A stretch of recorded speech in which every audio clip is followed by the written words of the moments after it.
How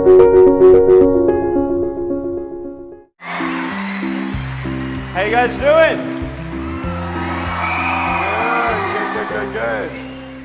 Well, guys, I was born this way, and there's no medical reason why that happened.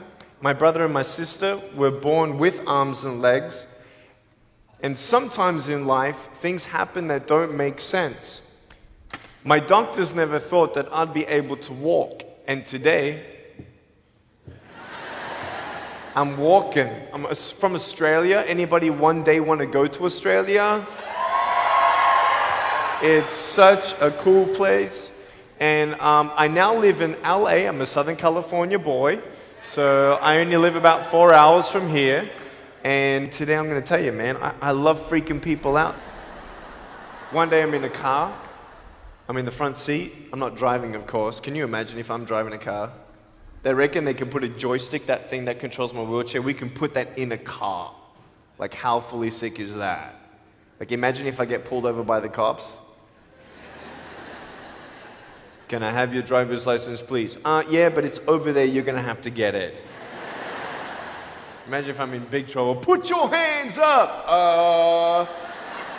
Get out of your car!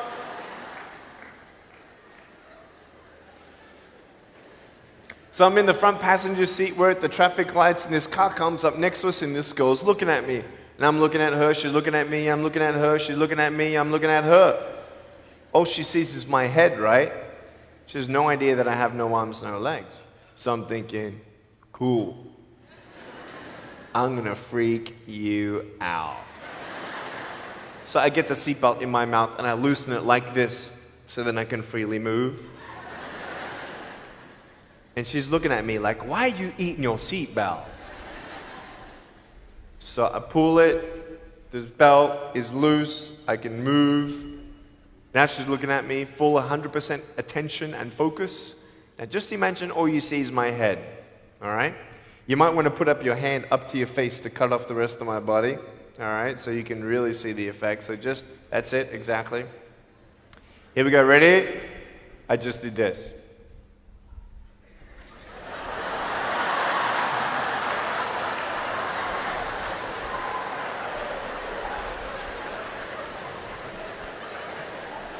And her face, man, she was like, she nearly ran the red light, man. It was so good. My parents always said, Nick, you don't know what you can achieve until you try it. And the doctors looked at me and said, he's not going to walk, he's not going to go to school, he's not going to do anything in his life. And then my parents, they just loved me like crazy and said, you got to try.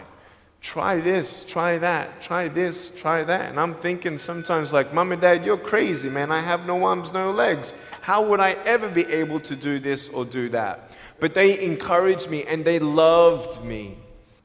And as human beings, we're waiting for stuff like that. We all want love. Everybody say, love. Very good. We all want love. And, I went to school and I wanted to be cool, You go to school and you want to be accepted, And so you see these guys and you're like, oh, man, Everyone swears like every third sentence, F this and F that and F and this and F. Like what? Like they think they're cool, And so I'm thinking, man, maybe I need to be like them to be cool. And then you compare each other with how we look, and I wish I was smarter, I wish I was taller, I wish I was shorter, I wish I was more popular, I wish I did this, I wish I didn't have that. I wish my life was different. That was me when I was about 8 years old. I looked at myself and I looked at everybody else, and everyone else had more than me. And I'm asking, why? Why me? Have you ever asked the why me questions, but get nowhere? If I had no answers from the doctors, and if I had no answers from my parents, I still have a choice every day in my life to keep going or give up. You see this book up here? This is my favorite book in the whole wide world. This is my favorite book, the Bible. And here I am.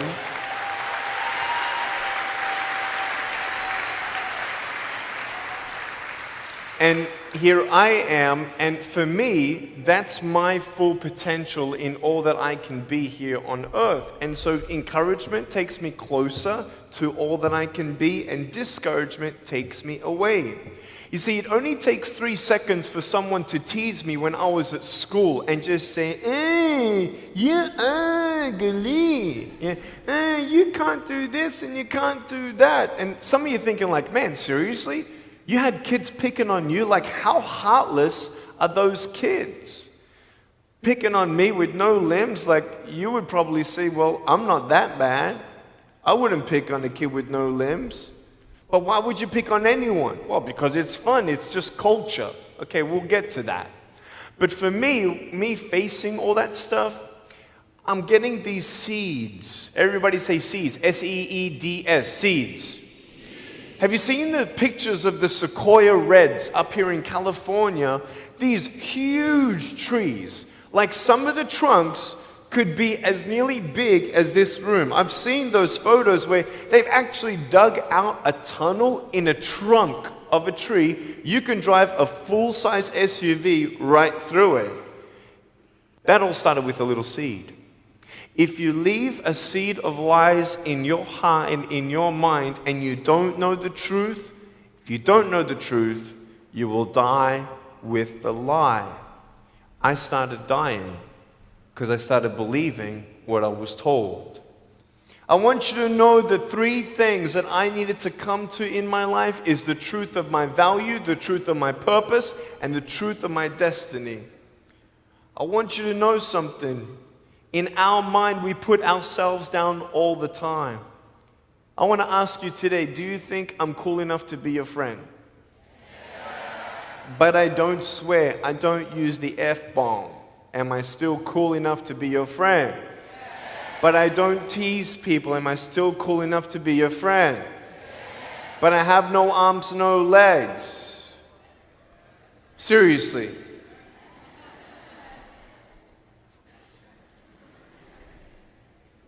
You would be my friend even though I have no arms, no legs.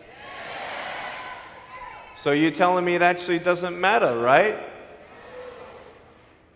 If it actually doesn't matter for how we look, then why do we tease each other for how we look if it actually doesn't matter? Why is it that we look ourselves in the mirror and we see ourselves, well, we're having fun. Oh yeah, man, we're just part of culture, man. There were 12 people one day teased me, taking me away from my hope. 12, 11, 10, 9, 8, 7, 6, 5, 4, 3, 2, 1. Don't worry, I won't fall off, because if I did, I'll break my arm. But 12 people teased me one day, and I can put a pretty brave face on, but cry on the inside. For real. Oh, it doesn't hurt. Yeah, it hurts. There was this one bully. I became his target for 3 weeks. And every time I go by him, I was 13, he was 17. I was in my chair. I'm only 4'9" in my other chair, my old chair. He's like 6 something, so he's huge, right? So I'm looking up at him, and every time I go by him, he's like, hey, there's Nick, he has no... And you can imagine what he said. And I'm like, what's his problem, man? So I tried to avoid him, and I was so embarrassed. He would say it really loud, and everybody would be looking, and some would be laughing. I'm like, what is this guy's problem, man? So one day, after 3 weeks, I went up to him, and I said, hey. He's like, hey. I said, can you please stop it? He said, stop what? I said, stop teasing me. He said, what are you talking about? I said, every time I walk by, you say that stuff. He's like, what stuff? He didn't know how to take me on. So I'm looking at him and said, nah, man. Every time I walk by, you say exactly this, and I want you to stop. I forgive you, but stop it. He's like, oh, is that hurting you? Now, I could have said, nah. Or I could have said, yeah. It takes a level of humility to actually say, actually, I don't like that. It's killing me. And I said, yeah, it's hurting me. He said, all right, I'm sorry, man. I was just, playing around. He said, give me a hug. He said, what? I said, give me a hug. He was like, all right. So I gave him a hug. I'm a hugging machine. We made the Guinness Book of World Records. 1,749 hugs in 1 year. We did it last year. My arms fell off, all right?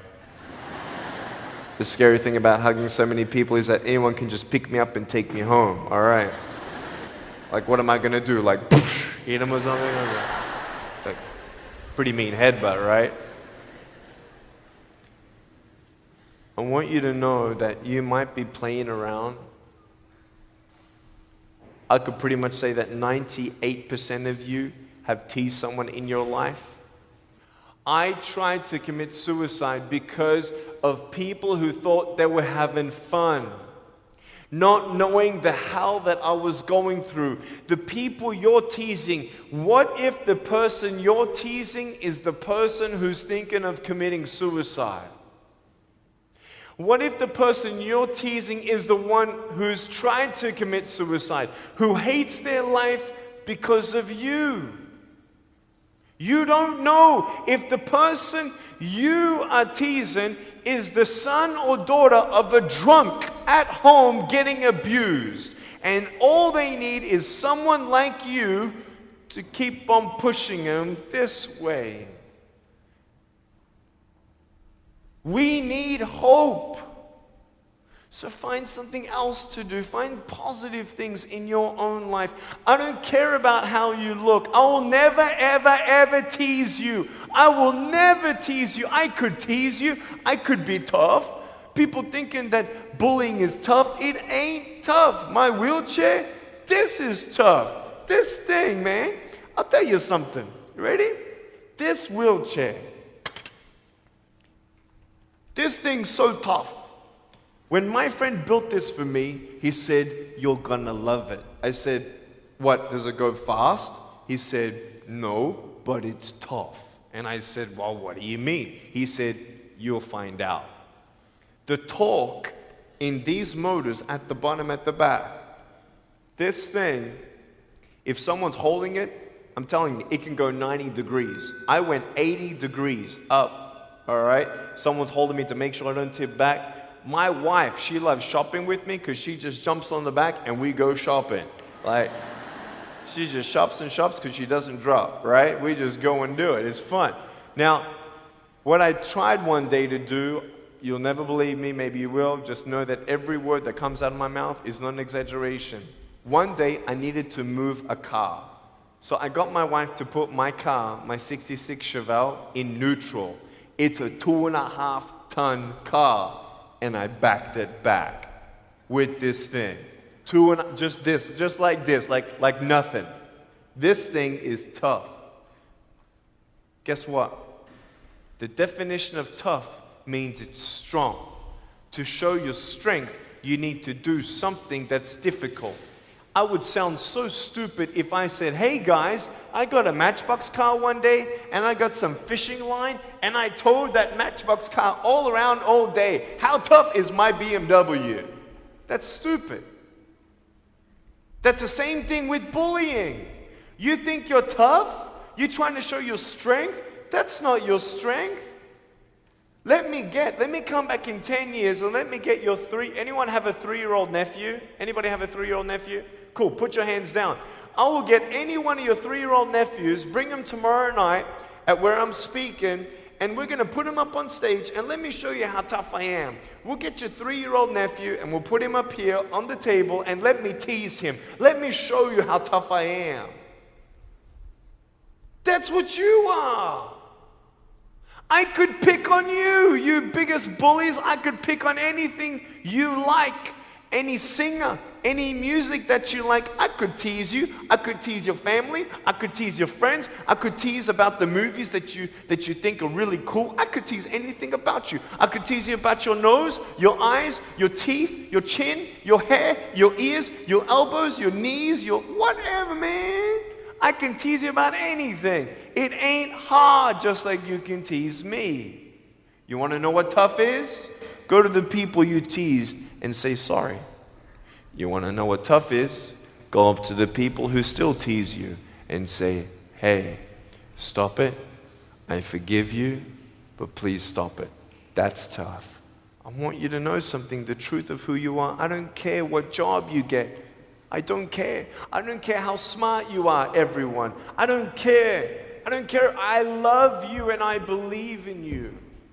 I don't care if you end up being a janitor in this school. I'll tell you why. Because the janitor in my high school inspired me to be a speaker. He changed my life. He said, you should be a speaker. You know what I said? You're crazy. He said, no, really, you need to be a speaker. I said, stop it, man. 4 months later, he twisted my arm, and I said, yes. I spoke in front of 10 people, then another 10, then another 10, then I found myself in front of 300 sophomore students. And 3 minutes into my speech, half the girls were crying, and one girl in the middle of the room started weeping, and she put up her hand and she said, I'm so sorry, can I come up there and give you a hug? And in front of everybody, she came up and she hugged me and she cried on my shoulder and she whispered in this ear, thank you, thank you, thank you. No one's ever told me that they love me. No one's ever told me that I'm beautiful the way that I am. It was because my parents told me that I was beautiful that I'm still here. Some of you don't have those parents, and that's why I'm here. I love you, and you're beautiful just the way you are. Never, ever give up.